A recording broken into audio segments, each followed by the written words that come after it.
Parashat Eikev.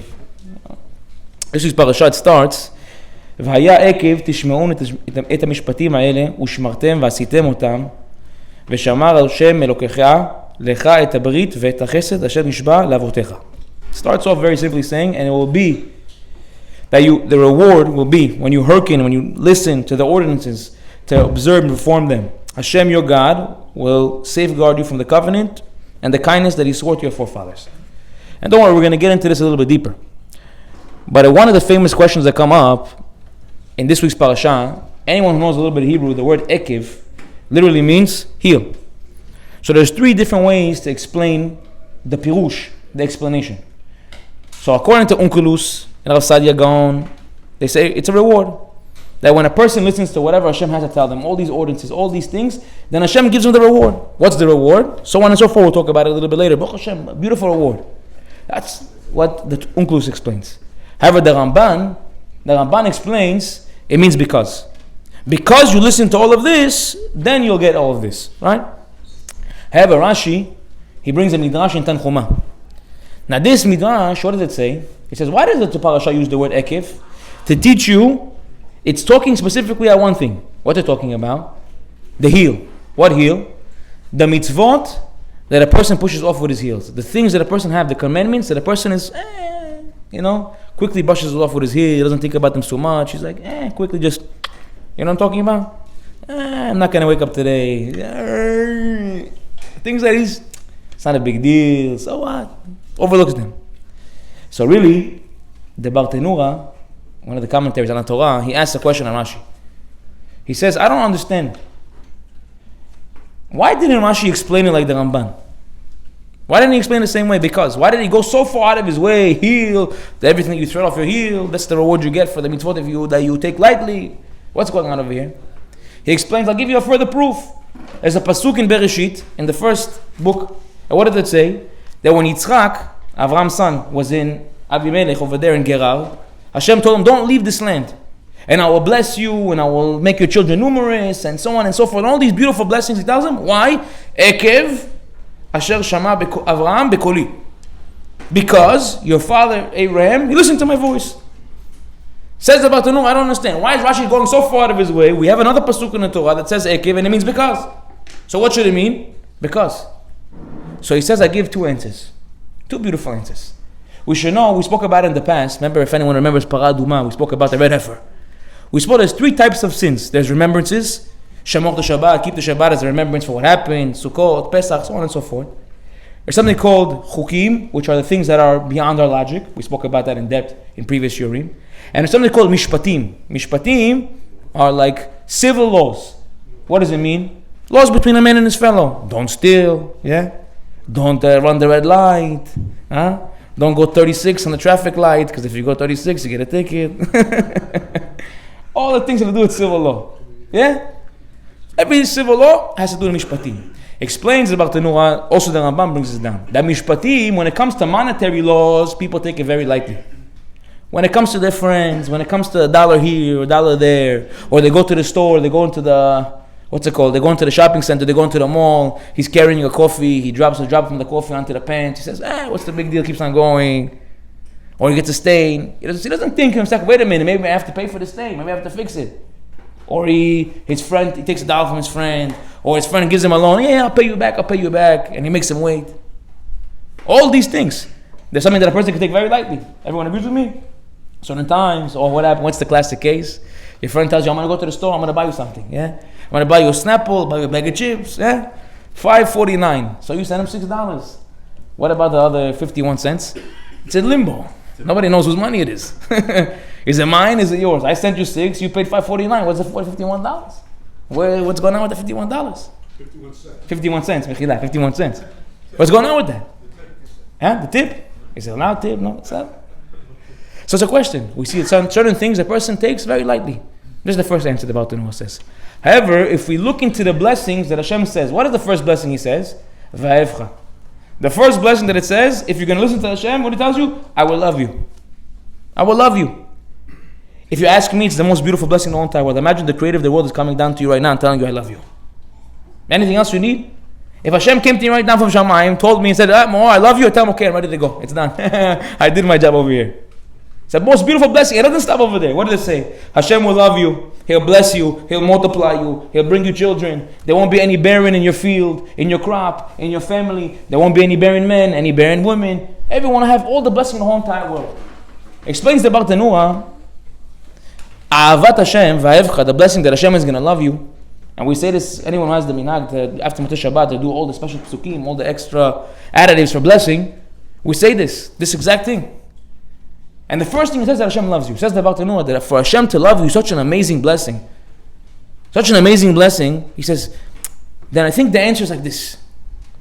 I think that's why Rashi went so far out of the way to explain here. Why?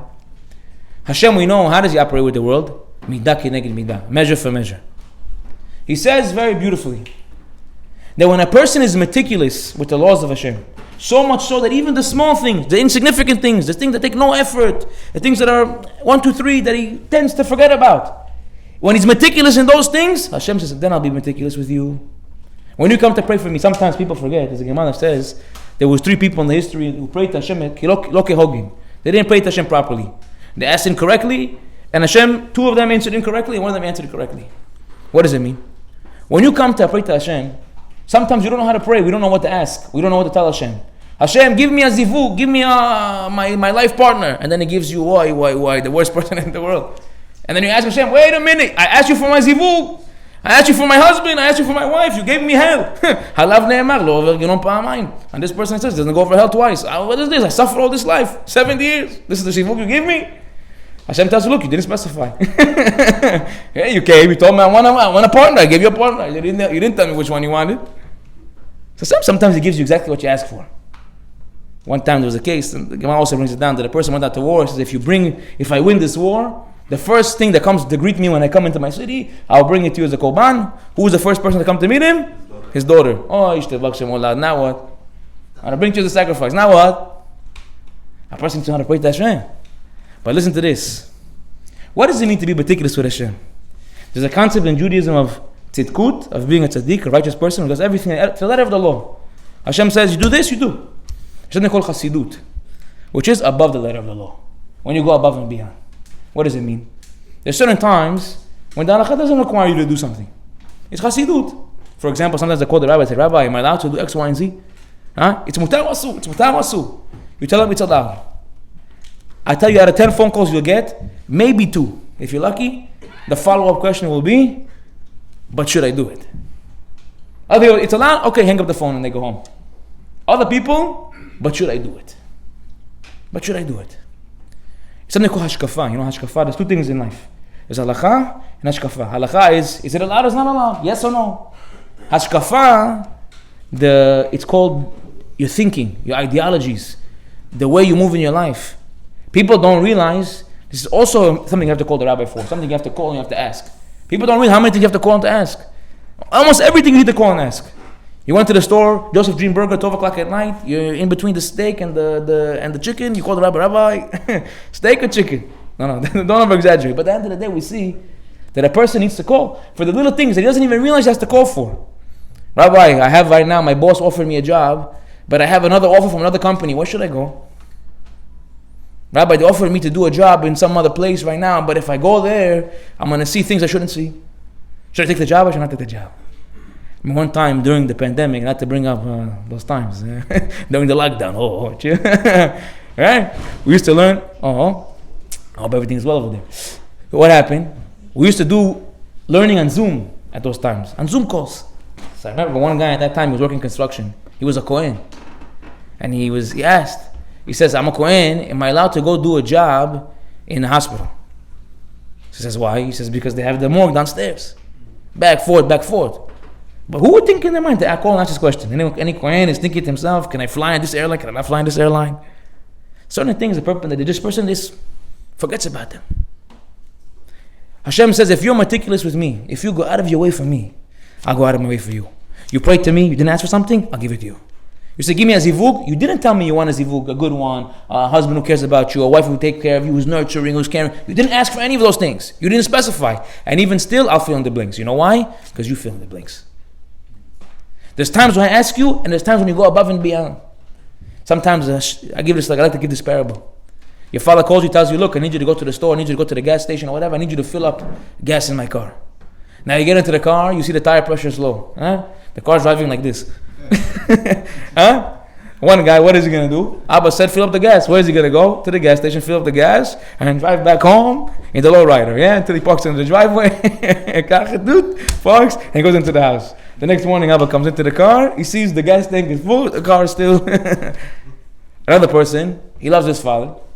So what does he do? He sees the car jumping like this, right away, first thing before he fills up the gas, he goes to the tire shop. Fixes the tire, and then he gives the gas. Abba wakes up in the morning, he sees the car's driving normal. And there's gas in the car. 2 weeks later, the son comes to Abba, I need something, I need you to do this for me, I need you to buy this for me. The Abba thinks twice. Abba says, no, for sure, no. No, Abba, I can get a cheaper one on sale if I wait 2 weeks. No, it's okay, buy it now. When you're meticulous with Hashem, when you go above and beyond for Hashem, Hashem can go above and beyond for you. And the most amazing blessing you can have that Hashem loves you. Here's the about to know. This is specifically why Rashi singled out the word heal. You know why? Because it's the things that you tread on lightly, you say, it's not a big deal. It's those things you need to care about the most. It's those things you need to be meticulous with, because if you're not meticulous with those things, then what's going to be with the bigger things? What's going to be with the bigger things? Now listen to this. It's a beautiful Dat Zkenim, the Bala Tosafot. On this, they say something beautiful. Listen to this. Say the Dat Zkenim, they bring the Pirush of Rashi, they bring the explanation of Rashi. And they say, why did Rashi go so far out of his way? Because there's so many other words a Torah could have used for the same meaning of, as a result of, because, as a result of, therefore, so many other words. How come it went out of its way? Therefore, it comes to bring this. As Dat Zkenim, what are they talking about? The things that a person is not conscious of because it takes little to no effort. There's the mitzvot that you don't even realize because it's not something that's in your day to day. What do people also think about? The heavy things. You wake up in the morning, especially the men, what do you guys think about? Your checklist of all the things you have to do. Tick, tick, tick, tick, tick. How many things you forget, huh? I don't have Baruch Hashem, a lot of guys not married in here. And when you get married, you wake up in the morning, I have to go to Kollel, I have to prepare my class, I have to go here, I have to go here. But what about the dishes that your wife has you to do? And what about the laundry baskets you have to bring down? And what about the socks? And what about all those things you forget about? Why? Because the little things. Okay, I'll get to it eventually. Let me talk about the thing. And what ends up happening? You don't do the little things. So these are the things you're not really conscious of them. They're the small things. Listen to this. He says, it's specifically these things that Hashem says, if you do it, I'll give you the greatest reward. He says why? David HaMelech, he was mekaven as this. He wrote this down in a pasuk in Tehillim. He was mekaven. He tuned into this same thought. He says, "Lama era be'emei ra avon hakevi yasuveni." He says, why am I going to be afraid on the days of evil? The sins of my heel, they surround me. Explains it, that's Kenim. What's going on over here in this pasuk in Tehillim? He says, why would I be afraid for the days of evil? He explains, this is the day of judgment. God forbid, when a person goes up to 120, they're going to have a question on him. He explains, that's Kenim. David HaMelech was telling us, you know what he's telling us? I'm not worried about the major things. I'm not worried about those things. Those things you can't touch me. Those things you can't get me. You can't play with me. What am I worried about? Avon akevi. The sins of my heel, the ones that I didn't think about, the ones that are very commonplace to other people, the few cents, the few $. When he went to the store, he didn't call and say, hey, do I have to do this? Someone asked me, I'm not going to mention names, just to give him extra shebach. A person asked me, tells me I went shopping in some place in the city, corporate place. He says, I went and they have, I don't know how it works nowadays. I don't shop in these places, I only buy suits. And he goes, I went and as I'm walking out, they have, I guess, scanners. Oh, there's something up there, like Amazon. And he goes, they scanned it, and I came out, I realized I got one extra shirt. One extra shirt. I paid for 4, I got 5. So a few months later, he calls me and said, what do I do with this shirt now? I said, go back there and offer to return it. He goes back over there, what happens? He goes back over there. He walks into this big company now. Can you imagine walking into, H&M's there? Yeah, can you imagine walking into such a store like this? You say to them, look, I was here 3 months ago. And I walked out and I paid for 4 items and I got a free shirt. So what's the cashier going to tell you? Chazaku Baruch. Chazaku Baruch. I love it. Beautiful. Good job. You did a good thing. And the guys, no, I want to pay for it. Let me pay for it. I don't know. Take it back. Return it. Something. I guess, okay, let me get my manager. Manager comes down and says, I've never heard such a story in my life. I don't understand. What are you coming back here for? What are you coming back here for? Go home, take the shirt, go enjoy it, have a good, But Shebach to the person, praise to the person that he called and he asked. How many of us get shipments in the mail with the extra t-shirt or extra this, and we don't even think to call them back. Their mistake. So what? I got a free crew neck. I got a free sweater. How much? Some people, they get packages of women to keep it.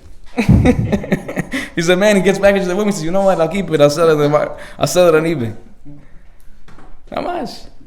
Who thinks to call and ask the question of these things? Who thinks to call? But if you realize that these things are the things you have to ask a question on, these are the things, these monetary laws, these are the things you have to think about. These are the things that you have to say, it's so commonplace. And listen to this, he takes it a step further. He says like this, V'ata amarta, David HaMelech is speaking to Hashem. What does he say? He says, Have zair b'mitzvah kala kebachamura. Be diligent, be scrupulous with a light mitzvah, the same way you are with a difficult one. This is actually a Mishnah in Pirkei Avot, and it finishes and it says, you know why? She'en ata yodea matan tzchan shel mitzvot, because you don't know how much a mitzvah is worth. Listen to this. Shlomo HaMelech was mekaven to this. Shlomo HaMelech says, be careful lest you weigh the path of life. Her tracks wander, you will not know. Explains Rashi over there in Tanchuma in this Parashat Eikev. What does he say? He says, what is this pasuk talking about?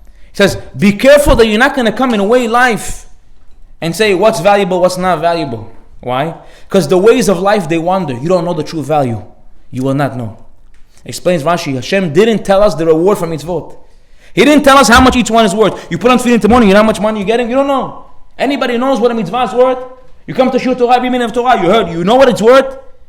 Does the Torah tell you? Does the Gemara tell you? Anyone knows what it's worth? Hashem didn't specify what a mitzvah is worth. Why? Because He didn't want a person to say, this one is more valuable, this one is less valuable, and take only the good ones and leave the small ones. He didn't tell us. However, it's like a parable. Says that skinny. Imagine now a king, he has an orchard, he has a field, he wants to plant trees. He brings in a few workers from Home Depot over there. You see over there, not today, they have 300 of them sitting by Home Depot. When you pass by in the morning, yeah? They have 300 people over there. He brings a few workers. He says, I'm not going to specify. He doesn't tell them how much he's going to pay per tree. He tells them, come, work. He gives them a few seeds, different type of trees. He says, go and plant. At the end, they saw that he was paying different amounts for different trees. If it was a red apple tree, he paid this much. If it was a pear tree, this much, orange, so on and so forth. So they asked him, how come you didn't tell us in the beginning? How come you didn't tell us how much was worth in the beginning? So he tells them, if I would have told you that I would pay the most for an apple tree, a red apple tree, this whole vineyard, this whole orchard would be red apple trees. You wouldn't plant anything else. All you would do is plant the most valuable one. So too, in a similar fashion, Hashem didn't tell us a reward for mitzvot. Why? He didn't want us to think, this one's more valuable, this one's less valuable. However, listen to this. Rabbi Shimon Bar Yochai, the Rashbi, revealed that it's actually two mitzvot in the Torah that it does specify the reward for them. What is that? Kaber et avicha v'et imecha, honor your mother and your father, lema'an, so therefore, Hashem will lengthen your life.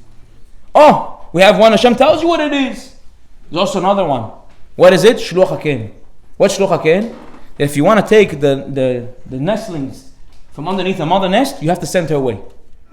Says that skinning. Which one is easier? Which one is easier? Which one is more readily available? Honoring your mother and your father. You wake up in the morning, one opportunity, another opportunity. They call you another opportunity. All day you get opportunities to honor your mother and your father. You want to go do now shluch haken? You have to go out to upstate New York, go find a tree with a bird, wait for it to have a nest, until you're over there, you're ready, I don't know what, on a stakeout with the chips in the car. How are you going to be? How long? It's not readily available, it takes a long time. However, what's the reward? The same exact reward. This one lengthening your life, this one lengthening your life. How come? Explains that Skenim exactly this. That a person doesn't know. What's the Mishnah Pirkei Avot? We don't know what the reward is. You don't know what even the smallest insignificant thing, you think it's insignificant. This is the thing exactly that has the most reward. You don't know. We think that the more difficulty I have, the more difficult it is, the more or less common it is, that's the one that has the biggest good. But we don't know how much everything is worth. We don't know how much our actions are worth. We don't know how much our small actions are worth, the big actions are worth. We don't know anything. Hashem is teaching us, you have to understand that even the smallest thing, the most common thing, something that's in your face every single day, honoring your mother and your father. What's honoring your mother and your father? Last week's parasha, Moshe Rabbeinu recounts over the 10 of them. What do we know? Farshim explained, there's 10 and 5 and 5. What's 5? Ben Adam lemakom, Ben Adam lechavero. Between Hashem and a man, between you and a God, that's your relationship with Him. The first 5, I am Hashem your God, do not make for yourself another, keep the Shabbat, and He throws in there, honor your mother and your father. On the other side, don't kill, don't steal, don't cover thy neighbor, blah, blah, blah, so on and so forth, yeah? Honoring your mother and your father is between you and Hashem. It's not between you and your fellow. It's between flesh and blood. So when a person respects his parents, it's if he's respecting Hashem. And listen to this, we'll take it a step further. That's Kini doesn't say this. However, there's another Mishnah in Pirkei Avot that says, Lifum tzara agra. According to the pain is the reward. According to the pain you exert into do a mitzvah is according to the reward you're going to get. And therefore, it could be even though honoring your mother and your father on the same level, it could be even though they're on the same level as Shluch HaKen, there could be times when honoring your mother and your father is a higher mitzvah, is a higher reward. Why? Explains the Derech Chaim. You could ask yourself a question. Seemingly these two Mishnayot, they contradict one another. On the one hand you told me, I don't know what the reward of mitzvah is. On the other hand you told me, according to the pain is the reward. So what I'll tell you, how much is the mitzvah worth? The amount of pain I put into it. Explains the Derech Chaim like this. That the principal amount of every mitzvah we don't know. The only thing we have in our hand is to increase or decrease the value. Explains Rashi and that Mishnah that what? That according to the pain is the reward, the more you exert yourself to do a mitzvah, the more reward you get for it. However, the more you regret it, the less you get. Let's say it was 1,000, if you regret doing it, you get 500. But if it was very difficult for you to come to Shiur Thursday night they come, now some friend call, yo, we're going out tonight, what's going on? We're going to be Williamsburg, Mesibad, party. Yeah? He's like, yo, Shiur Thursday night. I say, what am I going to do? It's going to be very difficult for me now to go to the Shiur. It's going to be hard, no? And he says, you know what? I'm not going to give up. Every Thursday I want to come anyways. Guess what? You took that 1,000, you make it 100 million. It's very difficult for you. Right? But if you come to the Shiurim, then they call you after. They didn't call you before. Call your friend. Oh, Joey, where are you? You hear in the background. Yeah? So where'd you go tonight? No, I went to a bar with a friend. What's going on? How come you didn't invite me? Yo, it's a bus. I shouldn't have came to the shiur. Now guess what? Now you made the mitzvah worth almost nothing. Because you regret it. Rashi explains. According to the suffering is according to the reward you're going to get. If it's difficult for you, and I'll take it a step further. Therefore, Chazal explain, how does a person know what Hashem wants from him in this world? The things that are most difficult for you, those are specifically the things you have to work on. The things that are easy for you, okay, you do them, it's good, it's very nice, easy. However, the things that are the most difficult for you, those are the things you have to work on. Specifically those things. Those are the things you can't run away from them. You come to a person who's, God forbid, overweight. You tell him, you have to lose weight. Go run on the treadmill. What is he going to tell you? No, it's very hard, it's very difficult for me. I can't do it. That's what you have to do. That's going to save your life. No, but it's hard, it's fine. It's more comfortable for me to go sit down in the restaurant, eat some good food, chicken fingers, French fries. Give you some snacks after, little candies, sour sticks. That's what's easier. But a person in life, when he understands that the difficult things, if it's hard for you to honor your mother and your father, you have to work in that area. It's hard for you to have patience, you have to work in that area. It's hard for you to work on the anger, you have to work in that area. Hashem gave you a sign. And guess what? The more painful it is, the more reward you get for it. However, we still see the same principle. That a person has no idea how much a mitzvah is worth. He has no idea. You don't know what something small could be worth. Just today I heard, happened to be passing. There was one of the rabbis, I think, from one of the cities in Europe. He was deathly ill. The doctors told him, we have no medicine for you, no way of healing you. He went to the Stipler Rav. That's all. Right? He went to the Stipler Rav. And he asked him, what I do? He told him, give money to go you have kalot, you have women, brides who have difficulty getting married. Go give money to help support kalot who need to get married. And you have a Yeshua. He went and gave money, all of a sudden he got healed. What did he do? Give a few dollars to go help a kallah get married. No, Rabbi, tell me, I'll go roll in the snow, Rabbi, this, I'll go do that. I don't know. Tell me something more difficult, something a little more pain. Go give $150 to kallah. You know what the mitzvah is? To give a woman who doesn't have ability to get married, to give her money not to go get married? We don't know. Anybody knows the value? And therefore, we're learning a beautiful message. What are they teaching us?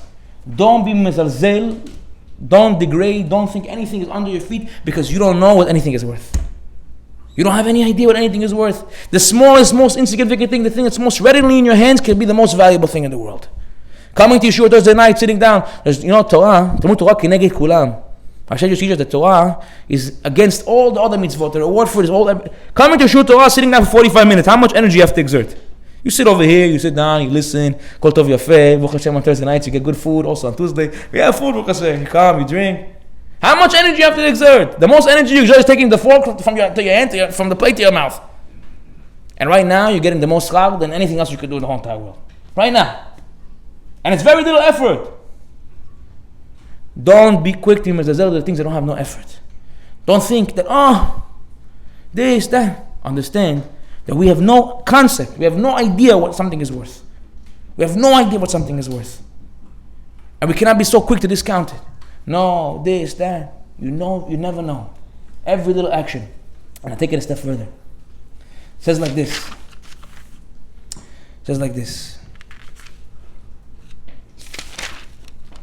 I'm going to skip this because it's a little bit for sake of time. However, we see something very interesting. The point is clear what we learned over here from Rashi. Two things. One, that a person should never be mizalzel. You should never come and say, this is worth more, this is worth less. Don't come to way out. You don't know what anything is worth. And if there's pain in something for you to do it, just know this is the thing you have to do. If it's hard for you to do it, this is where the growth is. This is where you're going to reach the highest levels. This is when you're going to reach it, take it to the highest, another level. In those pain. I would hate to give this as an example. I've dealt with a lot. To differentiate 1,000,000 times. But think about it this way. Anyone who knows anything about the gym, right? Back in the day when we were growing up, it was very common. People used to have little notebooks. And they would write down in the notebooks.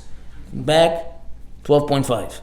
Right? I did, lat pull down, 11.7. What's it 0.7? No, I did 0.7. The other guy gave me 0.3. It's not a full rep. Another guy, I remember. I know how much I did last week. And every week he comes in, does the same weight. 11, 11.5, 11.2. The other guy, when he knew how much he was trying to beat, so last week he did 11.7, this week he's looking for 12. Where's the biggest growth? In the 11 reps, 12. The lats are getting big. You know what the biggest growth is? In that 0.3. The biggest growth, Hashem gives us parables for us to see in the Bria, in the creation of the world, that the biggest growth comes from the last pain, the last little bit. That small little, it's insignificant, who cares? I already did 12 reps. That 0.5, that 0.3, that 0.2, that's where the most growth is. Hashem showed us through the creation of the world. There's another example of this I said it before. There was a story of a guy who lived in a house over there by the forest. So one day he decided he's going to go out and he's going to go walking around. Happened to be, as he was walking, he saw a caterpillar going along the way. He says, very nice, so cute. He became friends with him. He called him Billy. He started following him around every day. He had a little camera on him. He comes out one day, he sees Billy made himself a cocoon. Made for himself a little thing, made for himself a cocoon. Now he's waiting every day, coming out, coming to see. One day he comes a few weeks later and he sees that the bottom of the cocoon, it came apart. And now the thing inside is starting to squeeze out. He sees the slug inside, Billy inside, pulling his head through the thing. It's coming, and it gets stuck. It gets stuck. He's getting chilly. He starts getting worried. He takes it out, opens it up. What does he see inside? A fat slug with tiny wings. He said, what is this thing? He takes it to the vet. He says, what is this? He tells him, Chaval, you open the cocoon. He says, you don't understand. That process, when he's pushing himself to the tiny hole, it's pulling all of the blood from his body into the wings and making the wings grow. Now you stop it from growing, he's never going to have wings in his life. He's going to be a fat slug for the rest of his life with tiny wings. Can you imagine? Tiny little wings, a little flat slug, I can't fly. All the other butterflies are out, they're flying, they're chilling. He comes to the scene, who brought this guy? Little tiny. He's scared him off. He can't fly. Why? You stop the process. And that's what how it happens. Kosh Baruch shows another example. That through the difficult times, through that pain, through that time when you're going and you're pushing through, those are the times, through the difficulty, when you grow. Those are the times when you grow. Not when it's easy. When it's hard, when you have to push and push and push, that's Hashem not taking the blood and moving it. And making you grow, getting you bigger, getting you this, getting you higher in the thing in your life, of your job, and everything in the world. It doesn't stop in Judaism. It's everything in life. Everything in life. If a person is diligent and understands that it's the little things that count. It's not the big things. Shlomo HaMelech says, Enek sil b'ktzei haaretz. The eyes of a fool are where? At the end of the land. He's always thinking two ways to explain it. He wants to do something, he only thinks, how am I going to get there now? How am I going to get there now? I'm never going to get there. Another way, that he thinks too big. He doesn't know how the small steps are what get you there. I'm never going to forget this. One time I saw a guy, he was 330 pounds. 330 pounds. And then we didn't see him for about 8 months, and the guy lost 170 pounds. We saw the guy say, what happened to you? He says, look, I'll tell you guys. When I was 330 pounds, everyone came to me and started screaming at me, you have to get on a treadmill, you have to go Stairmaster, you have to go elliptical, you have to go this. I told them, you have to go on a bike. I told them, you understand, I'm 330 pounds, you're screaming at it, you're weighing 150, 125 pounds, 130 pounds. You know what it is for me to go walk on a treadmill? You know what it is for me to go run? For me to go on a bike? For me to go on a Stairmaster? It's impossible, there's no way. So we tell them, what'd you do? How'd you lose the weight? I started walking. So that's it, that's all you do? All I do is walk. 10,000 steps a day, 15,000 steps, that's it. I did nothing else but walk. And I lost 170 pounds. People think sometimes you have to go do the big things. It's the hidden intensity work, a high intensity. You see the guy, one step, a little bit of walking, 10,000 you lose, okay? You lose. Rashi's teaching us, don't lose value in the things that are important. You don't understand the value of one step. I'm Mamash heard this story this week. I want you to find that's one of the biggest rabbis in America. One of the biggest rabbis in America. I want you to find him before he passed away. One day he lived in Manhattan. He was walking with his son, Rav David. They were walking to the Beit Midrash. They were walking to the shul. And on the way there, Moshe looks at his son and tells him, Davidi, you know there's 1,500 steps from our house to the shul? Now imagine now you're talking to the biggest rabbi in all of America. He tells you there's 1,500 steps to the biggest shul. His son tells him, Abba, well, you don't have anything better to do with your time? Right now we're walking, go over Mishnayot, go this, go that. You're counting how many steps? He tells him, and why wouldn't I? Chazal teach us that every step a person takes to go do a mitzvah is a mitzvah within itself. Every step. Every single step. The first step, the 1,500 step, the 1,499 step, every single one of them is mitzvah. Every single one of them. Rashi is teaching us a very important principle. Don't say that the little steps are not worth it. The small things are what get you to the big places. It's not the big things that you're running after. It's the small things that get you to the biggest places. Start small. Move. Take another step, and you're going to see how far you're going to get. You're going to see how far Hashem's going to take you. In the little things, those are what get you to the highest places. There was a story I heard. Another story. I'll tell you two stories of Hashem. But one story I heard, a beautiful story. I saw a girl, she grew up not so religious. And one day we saw her a few months later, started coming to the shiur, and Hashem, she was a lot more religious, started dressing what's new, this, that. So we told her what happened. She says, all my life, I walked around, I never felt so accepted by my Jewish people.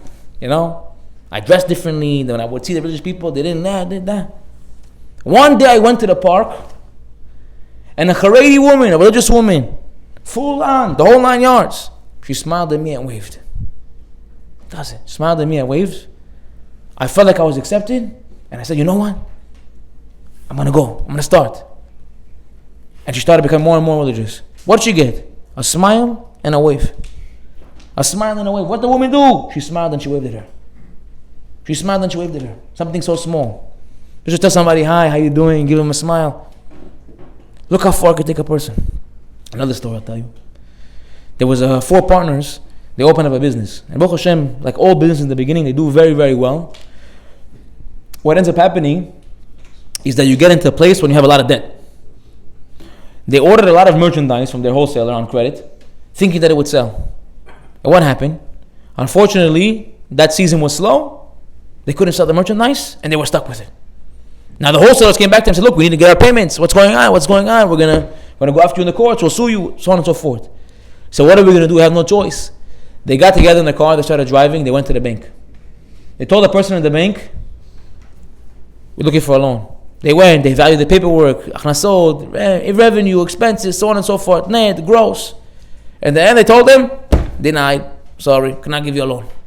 They walk out of there, they were devastated. They were in the car, all 4 of them. They're saying, what's going to be? We're going to lose our business now, we're going to lose our pants. The guy who was driving the car, his name was John. He wasn't a big talker, but he was the oldest guy of the group. He wasn't a big talker. He's driving the car and they're on the highway. And he hears them complaining, what's going to be? All of a sudden he tells them, look, there's an issue with the car. I have to get off. I have to go to the nearest mechanic.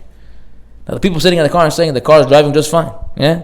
And then like, I'm talking about some car, you step at the brake, all of a sudden the car starts jumping. No, the car is fine. But it's his car. He knows his car the best. He gets off on an exit. He starts driving. All of a sudden he pulls up to the mechanic shop. The guy tells him, you need to fix the car? He says, yeah. He pulls the car into the lot. He tells him, I'm going to be 2 hours. Happened to be, this mechanic shop was right by a beautiful body of water. Lake Kazeh, very nice. So the people said, look, we're here for 2 hours anyway. Maybe we can rent a boat, go out on the water, spend these 2 hours doing something at least make it productive. He says, you know what's funny? The mechanic, he actually has a boat that he puts up for rent. Let me ask him if it's available. They go, they rent a boat. John starts driving. It takes them 30 minutes. And he gets over there. He reaches a place where there's like 2 shrubs, because they're like 2 things, like 2 small islands. And he goes in between. And as soon as he goes in between, they see an island filled with beautiful flowers. Roses, blue, pink, white, all the beautiful colors, and trees. And say, wow, what a beautiful place. John pulls the boat over. He tells them, everybody get out. They all get out. He tells them, you see this island? He says, yeah, it's very beautiful, right? He says, yeah. He says, you should know, a few years ago, this was a barren wasteland. There was nothing over here. Let me tell you the story of what happened here. The man who used to live over here was a fisherman. He used to live off the fish that he would collect, and very few times he'd go into the town. He went in the town one day, and he met a girl, and as soon as he met her, he knew that it was going to be his wife. Shidduch. He knew that was going to be his wife. However, he says, what am I going to do? How am I going to bring her back to this secluded island 30 minutes away on a boat? Who's going to want to live over there? He devised a plan. He says he went to the city. He bought a thing of soil. He bought a seed for roses. He went over there. He planted it in the thing. And he watered and took care of it. When it was starting to blossom, he called her over. He said, come with me. She came with him. He took her over there. As soon as she came over here, a beautiful rose, red rose, came out. He tells her, look. He asked her that moment, will you marry me? He's like, but I promise you one thing. The same way I took care of this flower and it flourished and it grows is the same way I promise you I'll take care of you. And I'll make this place beautiful. She agrees to get married, and every single day he would go and plant another rose, another rose, another rose. They got older. They had kids, and unfortunately they passed away and they moved out. That's it. Nobody lived there anymore. However, what was left over? A beautiful island filled with all types of roses and everything like that. John tells him, look, we just had a minor setback in our life. What happened? The bank told us we're not going to get the money. One loan, they told us no. He says, one small action, you don't know. We can go over here, we can go over there. You don't know what can it be. One small action can make a beautiful island. One small action. They came back, they were motivated. They said, you know, we're going to go. They went back. They saved their business. A year later, one of the partners walks into this guy's, John's office. He tells him, look, thank God, everything is good. We got the money we needed. Everything's back on our feet. He tells him, but how did you even know about this place in the middle of nowhere, lake, this, that? He looks at him and says, I'll tell you. He turns around. There's a picture on his wall. Who is it? A man sitting over there, fisherman. Next to him is his wife. She's holding in her hand a bright red rose. He tells her, that was my great-grandfather, my great-grandmother. He says, that's what they taught me. When they left the world, they taught me this principle. That you never know what will be the action, the pi'ula, the outcome of one small action. Of one small thing. You never know what it will bear fruit to. One small thing. You don't know what will come up from it. One small thing. And what is it? Especially the things that you brush off with your heel. The tefillin in the morning. The shacharit, the tefillah, the brachot. The things that are so commonplace that every day in your life you tend to forget about them. You tend to forget that, these are the things. These are the things. David HaMelech. What does he say? Not me. If I said this, maybe you don't have anything to worry about. David HaMelech. The Chazal teaches David HaMelech was the only person in the history of the whole entire world who had the merit of executing his evil inclination completely. David HaMelech says, I'm not afraid of the day of judgment. Why would I be afraid of the day of judgment? I'm solid. One thing scares me. One thing scares me. The sins of my Eikev. The things that maybe I didn't remember, I didn't forget, they passed over them, I forgot to do them, I didn't think about them. These are the things that scare me, because when I get over there, those are the things that are going to be surrounding me. The strong things, I know I'm good, you can't break me. But it's the small things. And what do we learn from our lives? Every single one of us, how much is it that we overlook the small things? The things that are so in front of us, we overlook. I always say, our Victor Milner brings us down this parable, he brings down, I'll finish with this, he brings down a mashal in his commentary, Misilat Yesharim. He brings down the things that are the most common that in every single person's life are the thing he forgets the most. He says, you want to know an example? Every single person over here, and I said this before, maybe someone knows today, every single person over here in their house, they have a flight of stairs. Who here knows how many stairs there are in the house? The thing you do every single day, multiple times a day, you don't even know how many stairs you have in your house. I don't even know how many stairs. I said this to you over 7 times. I have no idea. I said this to you, this thing over maybe 80 times. I have no idea how many stairs. The thing that's so common in your life. One time I had a guy, I gave a shiur in Staten Island. One guy screamed out in the back, 17! So you always have the hard one out. You would think maybe it would be. No, you The most common things, the things that are so in front of you, things that you do every single day, those are the things you forget. Those are the things you overlook. The things that are in front of you. Kibud avayim, respecting your mother and your father. How many of us fall? It's one of the easiest. It's there. It's every single day. It's every single moment. Saying thank you Hashem, appreciating Hashem, saying brachot, saying all these things. All these little things, how much they pass through our life, we don't even realize. They're commonplace. We look over them, we're not conscious to them. Those are the things Rashi's telling us. If you're meticulous in these things, if you do these things, if you start to be more conscious of yourself, be more aware, be more zair, be more a person who is alert, then you'll be zocheh in life. Then you'll have everything you need in life. Some people are so focused on the big thing. What's going to be my next big thing, they forget at the little things, the day by day. Day by day is what gets you over there. There was a person who unfortunately went through a very difficult surgery. And every day they called him, his family members. How are you doing? How are you doing? How are you doing? And after a few months, he got out of it. Baruch Hashem, he was back to 100% normal. And very speedy, the doctors were surprised. How did he get out of it so fast? Other people takes them a year and a half, 2 years, physical therapy. He got out of it in 3 months. So the doctor came out and said, what did you do? He says, I took it day by day. He says, every single day, that's it. Another day. I wasn't worried about how am I going to get better, when's my lungs going to get better, when am I going to start walking. Every little step, every little movement for me was another accomplishment, was another win.